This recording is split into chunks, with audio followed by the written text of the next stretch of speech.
In the 12th century, the wind-swept plains of Central Asia offered no natural shelter. There were no stone castles, no sprawling cities, and no centralized kings to enforce order. Survival meant constant movement. Nomadic life required a total reliance on horses, trapping rival tribes in a daily cycle of resource scarcity, shifting loyalties, and endless raiding. Born into this environment around 1162, a boy named Temujin started with zero resources. Rival factions poisoned his father. His own clan abandoned his family to the elements, leaving them to forage for roots and rodents just to survive the winter. This extreme isolation acted as a brutal crucible. Surviving starvation and early captivity forced Temujin to develop an extraordinary level of psychological endurance and tactical grit.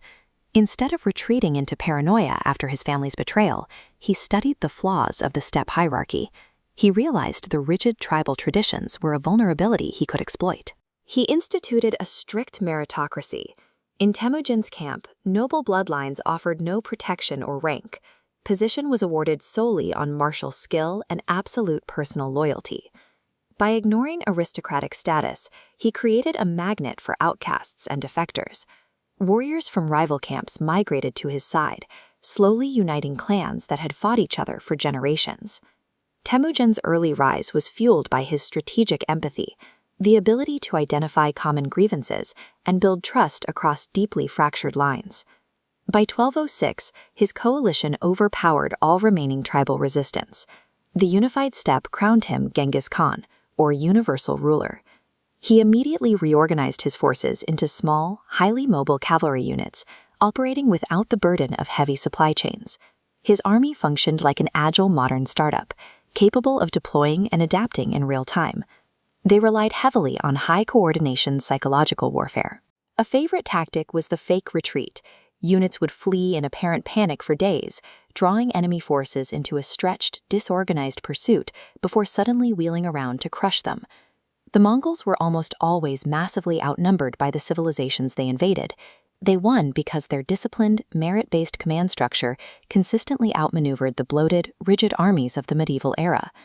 Armed with this system, the Mongol cavalry exploded outward from the steppe, crashing simultaneously into multiple surrounding empires: the Jin dynasty of China, the Western Islamic caliphates, and Russia's fragmented princes.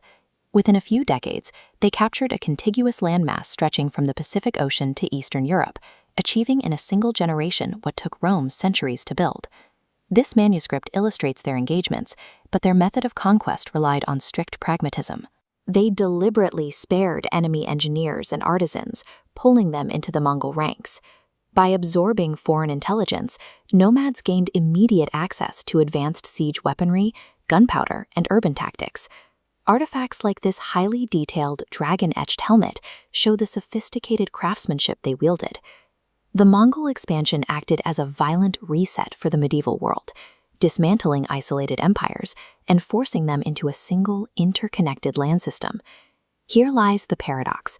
The most feared destroyers of the era inadvertently constructed a massive, integrated era of peace.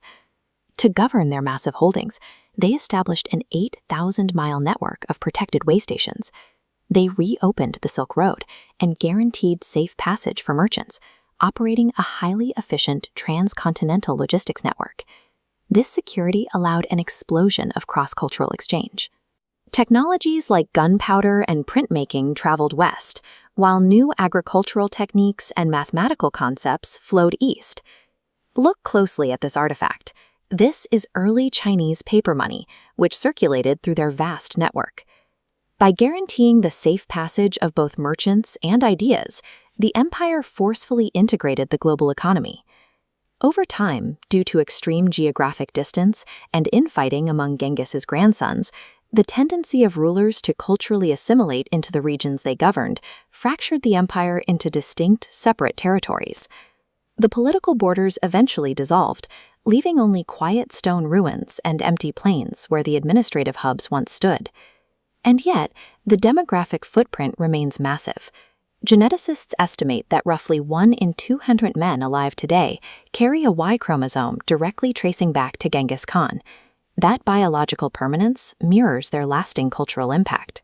The trade routes they reopened, The languages they integrated and the borders they consolidated set the foundation for the modern map of Eurasia. A boy who started with nothing on a freezing plain built a system that forced the continents to interact. This scale of impact was achieved through extreme mobility and a constant willingness to adapt, traits that allowed a nomadic tribe to outmaneuver the most established empires of their time.